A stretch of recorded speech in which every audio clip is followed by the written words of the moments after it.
I watched the whole game. I think I read it on the ticker somewhere. The email sent to my sidekick, it was just said Kobe 81. 81 or 51? Nobody believed it. It was just unbelievable. I just couldn't believe it. Unbelievable. Unbelievable. Unbelievable. Unbelievable. An 81-point game. Ladies and gentlemen, you have witnessed the second greatest scoring performance in NBA history. You talked about him being in one of those zones. Yeah. He's definitely in it right now. Well, when I first got the email sent to my sidekick, he was at 71. I was like, no way. No way. And I was out at the restaurant, so I went right and tuned in at the TV. He had 71, so I watched the rest of it, man, and to see this is history right here being made, and no one's scoring 80 points in today's game. We were sitting on the back of the bus getting ready to go back to the hotel, and guys were like, man, you are killing it out there tonight. Like, it was awesome. You had 29 in the fourth quarter or something like that. And then one of my teammates goes, yo, Kobe Bryant has 61 points in 3 quarters. I was like, what? I was like, leave it up to Kobe to outdo me on a night like this. And that was the night he had 81. And I heard he had 81. I'm like, man, that's unbelievable. 81 this day and age, it's unbelievable. I still watch the highlights sometimes. Man, 81 points, though, I couldn't fathom that.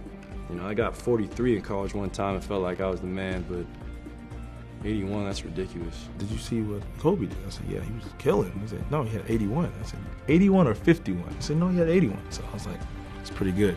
So I actually watched it on replay later on. So definitely, that was just unbelievable.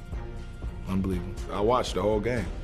I seen the whole game. I was at home watching the game, and when he got to like 70, I was like, well, he might as well go for 80 now. I'm a fan of the game, and to see that performance was unbelievable. Unbelievable.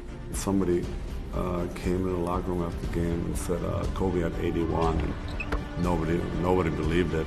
Somebody got his phone out and checked it on the internet and said, yeah, he really had 81. And it's amazing. On classic games, I watched his 81-point game, and it was like crazy that he just really went out there and scored 81. I thought it was a mistake, actually. I think I read it on the ticker somewhere, and I saw 81, and I was like, no, that's not right. I was amazed. I thought it was a typo, definitely a typo, but I was amazed. Something incredible. I just turned on ESPN, and it was just said Kobe 81. That's all I saw on the ticker. And I was like, this can't be right. I just started flipping through the channels, and I turned back, and they started showing highlights of every point that he scored. I just couldn't believe it. 26 in the first half. Then you do the math for the second half. I mean, that's just ridiculous. I mean, it's just credit to one of the greatest players to ever play the game. My phone was blowing up, and my boy just called me. He's like, man, you won't believe what I'm watching right now. He's like, Kobe got 60-something in the third quarter. I said, what? So I'm rushing to get off the bus and run upstairs and put the game on, and sure enough, this kid is at the free throw line shooting to knock down 81. And I had to get the footage of that game and watch it myself, and it was just unbelievable.